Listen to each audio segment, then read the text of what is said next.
A cigana leu meu destino. Eu sonhei. Bola de cristal, jogo de búzios, cartomante. Eu sempre perguntei: o que será o amanhã? Como vai ser o meu destino? Já desfolhei, o mal me quer. Primeiro amor de um menino, e vai chegando o amanhecer. Leio a mensagem zodiacal e o realejo diz que eu serei feliz, sempre feliz. Como será amanhã? Responda quem puder. O que irá me acontecer?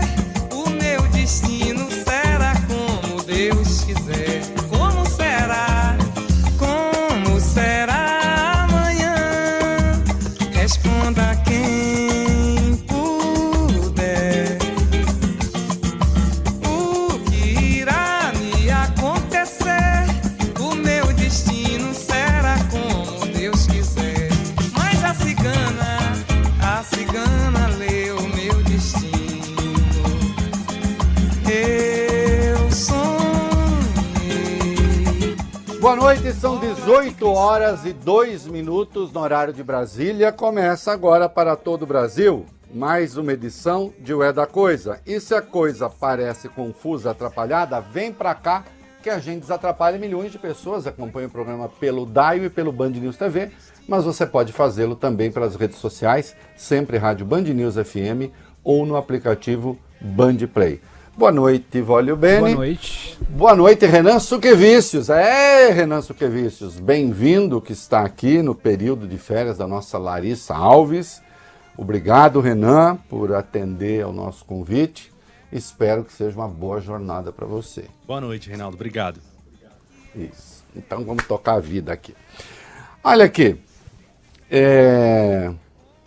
Eu até tentei acender a minha bola de cristal aqui, mas a pilha acabou, larguei ligado. Não, mas tá melhor que de certa imprensa. Mesmo apagada. Porque é o seguinte, eu comentei hoje de manhã, Vólio Bene, aqui nesta rádio, desde novembro do ano passado, quando se fez a PEC da transição, e o Lula não tinha nem assumido a presidência da República, você anteviu o caos no Brasil. Os gastos sairão de controle, a dívida vai explodir, está tudo errado, esse Lula que está aí está traindo todo mundo, não é o Lula da frente ampla, é o Lula da gastança. E se ignorava que a PEC era fundamental para pagar o Bolsa Família, seu Renan, porque não tinha o dinheiro do Bolsa Família, tinha a promessa. O Bolsa Família de R$600, que eles chamavam de Auxílio Brasil. Tinha promessa. O Lula tinha a proposta de campanha de pagar mais 150 a cada criança abaixo de 6 anos. Mas não só isso. Não havia recursos para o Minha Casa Minha Vida, que o glorioso Bolsonaro havia deixado 36 milhões, hoje há 9,5 bilhões no orçamento. Para o Mais Médicos, para o Farmácia Popular, havia um corte de 16 bilhões na saúde, de 12 bilhões na educação. E foi aquele berreiro infernal. Hoje, eu estava lendo uma matéria, alguns analistas de mercado dizendo, olha, sabe o que é? Havia muito preconceito ideológico também. As pessoas ficaram com receio, como se o Lula, o Vólio Bene, o Renan, fosse um novato. Não era, né? E não instaurou o comunismo no Brasil nos seus 2 primeiros mandatos. Aí veio o arcabouço fiscal, a proposta, já aprovada na Câmara e agora vai passar pelo Senado. Ainda hoje nós vamos voltar a esse assunto, rapidamente. Inicialmente se disse, o arcabouço fiscal vai fazer a dívida disparar, a dívida ficará fora do controle. E tome bolsa que cai, dólar que sobe, e de novo ali o rally do arcabouço fiscal. E aí perceberam que não era verdade, não é verdade. O próprio Roberto Campos Neto teve de admitir, não, o arcabouço fiscal não fará a dívida disparar. Ao contrário, dará regra. Mas a proposta está muito centrada em receita. Sim, estamos vendo que parte considerável da receita esperada é sim possível, não era imaginação. E o apocalipse não veio. Parece um poema de um grego chamado Constantino Cavafis. Ele é grego, Momento cultural, mas nascido no Egito, chamado A Espera dos Bárbaros, olha bem. E o poema é maravilhoso, porque ele fala ali dos bárbaros. Olha, o Império Romano no fim, no Império Romano do Ocidente, já os últimos dias, Renan, ele flagra ali um momento em que ninguém mais faz nada, porque diz, os bárbaros vão chegar. Os bárbaros vão chegar. Só que os bárbaros não chegaram. E aí falaram, o que nós vamos fazer agora? Que os bárbaros não vieram. É uma situação existencial, né? Porque de fato os bárbaros chegaram. E também não chegaram de uma vez, foram chegando. Então assim, se anteviu o caos, não só o caos não veio, como as coisas estão se organizando. E saiu uma pesquisa, IPEC, nesse fim de semana, meninos, eu estava de folga, mas deve ter sido noticiado na rádio, na TV. Sim. A pesquisa IPEC fazendo a avaliação do governo Lula e medindo a aprovação do governo Lula. Infelizmente, alguns jornais andaram confundindo as bolas. Não. A aprovação do governo Lula não é de 37%, como se diz, que é o índice de ótimo e bom. Isto é avaliação de governo. A aprovação do governo Lula é de 53%. 53% aprovam o governo. E 40% reprovam o governo. Aí quando se faz a avaliação do governo, 37% consideram ótimo e bom, 28% consideram ruim e péssimo e 32%, Renan, regular. O problema é que muitas vezes você acha o governo regular, mas aprova.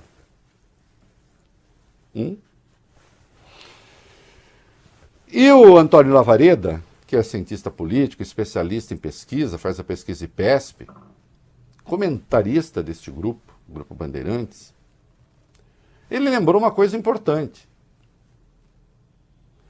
Veja só, quando você pergunta, Renan, se aprova ou desaprova o governo, você está perguntando para o conjunto do eleitorado. Você não está perguntando para um grupo. Isso diz respeito ao conjunto do eleitorado.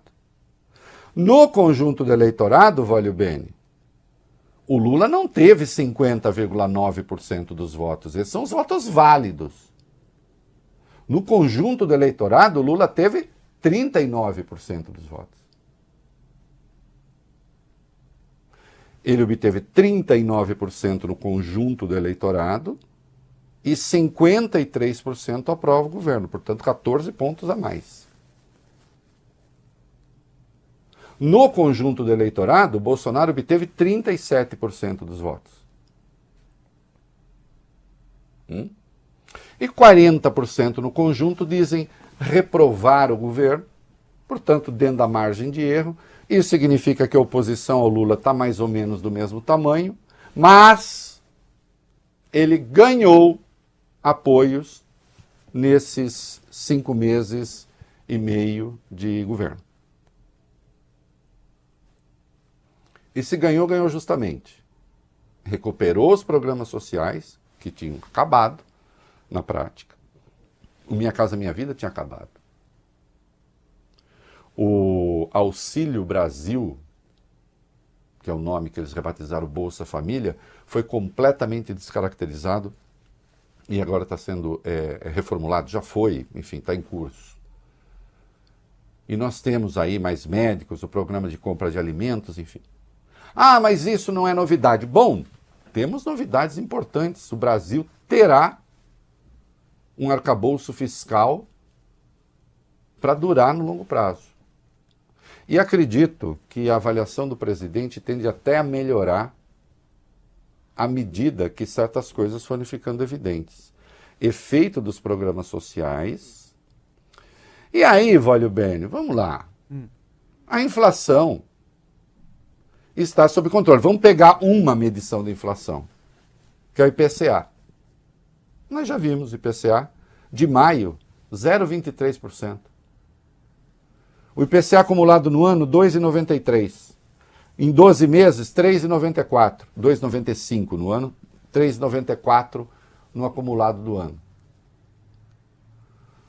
O dólar, vamos ver daqui a pouquinho, o dólar está bem. Está em queda. A bolsa está em alta. O mercado percebeu que o caos não virá. Muito longe disso. Em vez de o caos chegar, nós temos excelentes sinais na economia.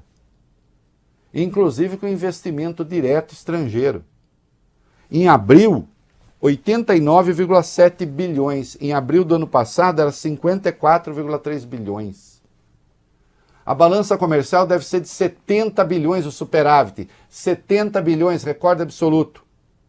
Um crescimento de 12,36% em relação ao ano passado, que já foi muito bom.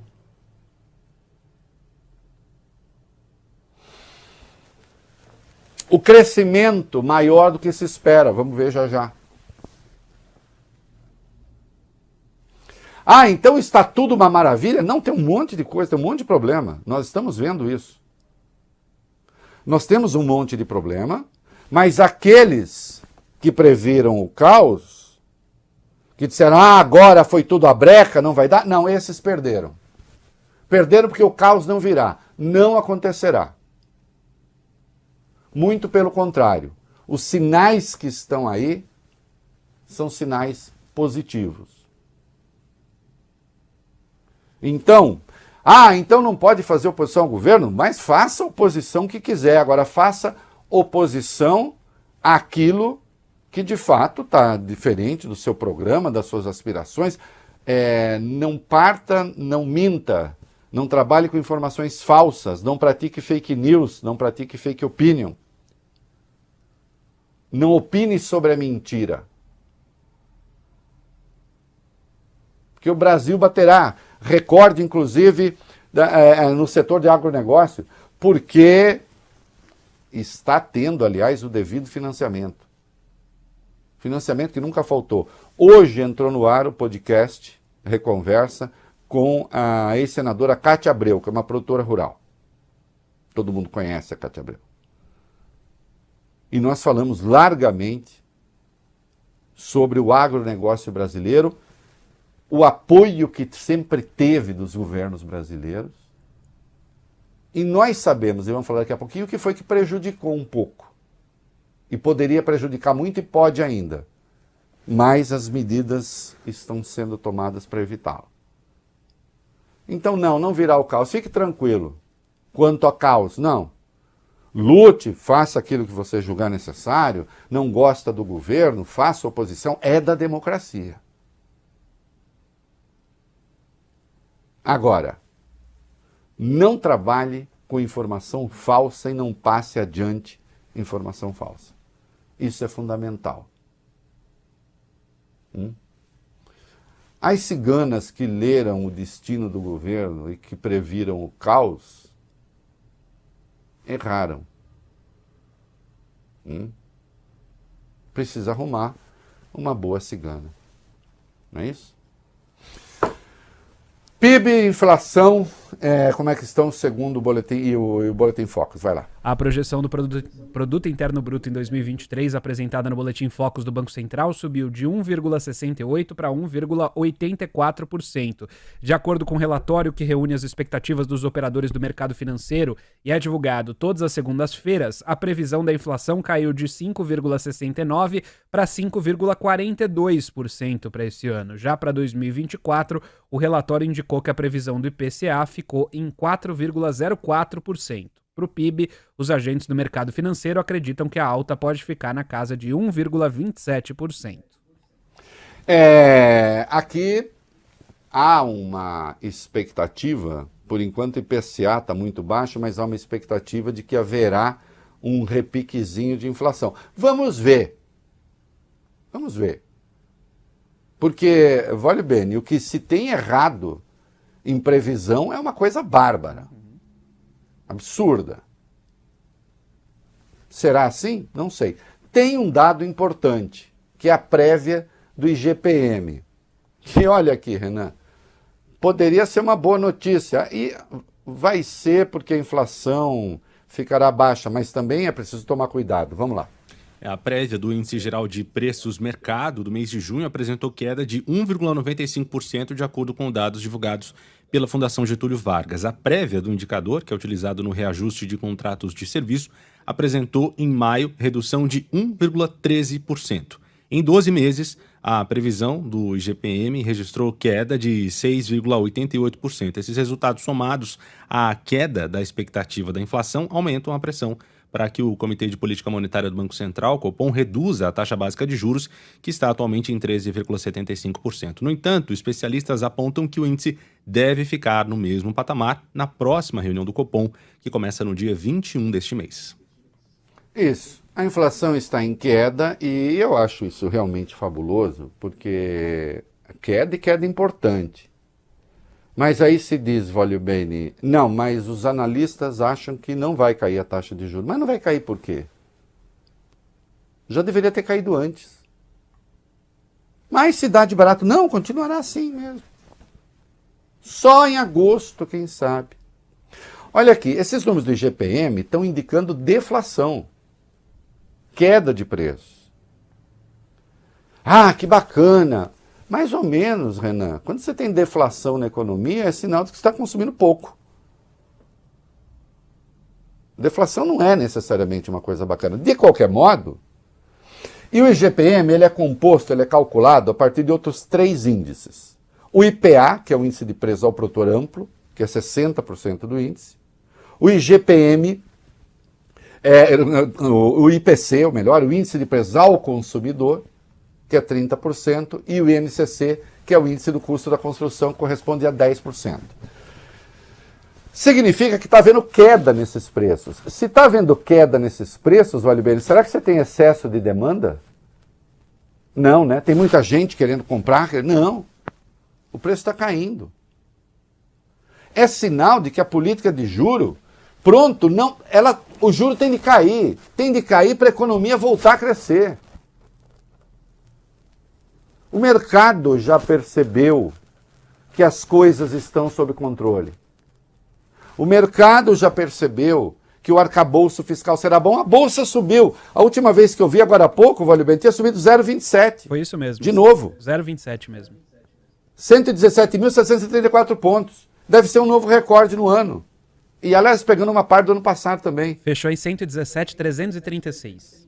Tá aí. Dólar a 4,86 caiu mais 0,20, mais 0,2%. Então, as coisas estão entrando no eixo. Agora, é preciso que a gente tenha uma política de juros que seja compatível com a realidade econômica do país. Hoje ela se tornou insustentável.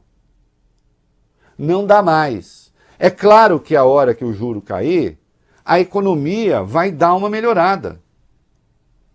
Porque hoje, e o próprio Lula indagou outro dia, quem é que vai tomar empréstimo hoje? É quase contratar a sua própria falência. É uma coisa insana. E tudo aquilo que se anteviu que seria o caos e o desastre não aconteceu. Erraram.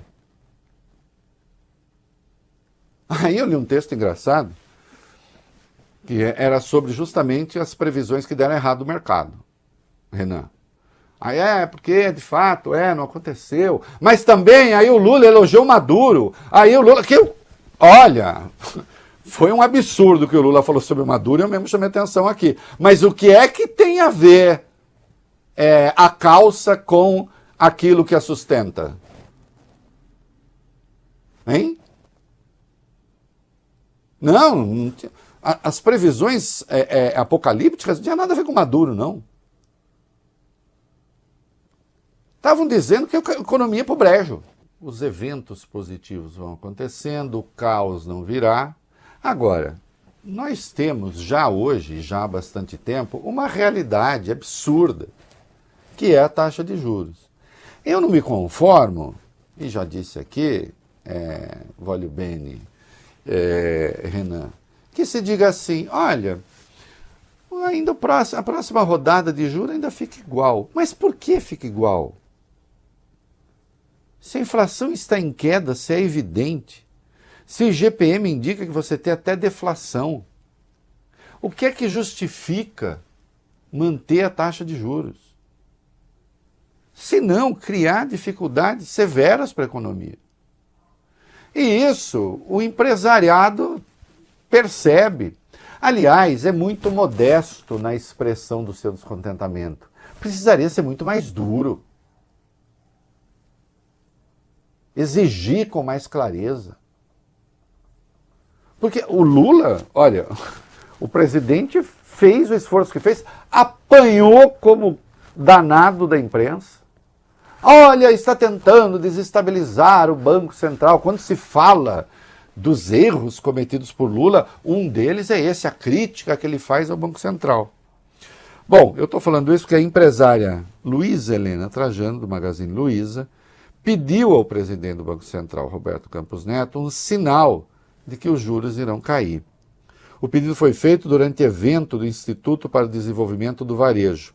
Ela disse o seguinte: estamos tendo excesso de produto. As indústrias não têm onde colocar. Nem sempre esse remédio amargo também resolveu a inflação. Já tivemos muito remédio amargo. Se estou defendendo é pela pequena e média empresa. Queria pedir, por favor, para dar um sinal de que vai baixar essa taxa de juros, afirmou Luísa Trajano. Então você tem uma das maiores empresárias do país, do ramo do varejo, pedindo ao presidente do Banco Central um sinal de que a taxa de juros vai cair. Nem que seja, voglio bene, para a reunião seguinte, já que a próxima se dá de barato que não cai. Eu fico muito impressionado com isso, porque, meninos, o que vocês acham que aconteceria? Está em 3,75 a taxa, certo? Uhum. O que vocês acham que aconteceria se o Banco Central botasse em 13,25? Será que a inflação vai disparar? Será que a bolsa vai cair? Será que o dólar vai... O que vai acontecer? Nada vai acontecer. O que vai acontecer é que nós vamos pagar menos juro. É isso que vai acontecer. O efeito no mercado seria o reconhecimento de que você não tem ameaça inflacionária. Ponto final. Por que é que você precisa postergar